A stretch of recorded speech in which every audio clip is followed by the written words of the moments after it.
Hi everyone, in front of me I've got REALME Narzo 80 Lite, and let me share with you how to show battery percentage on the status bar in this device.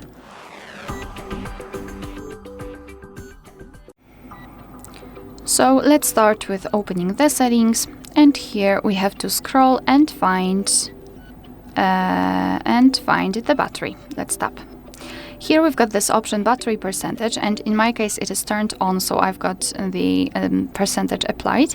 But if you've got it powered off, then simply tap on the switcher and your device will immediately apply the percentage next to the battery icon, and this is the only way to show battery percentage. I mean, we cannot show it, for example, inside the battery icon.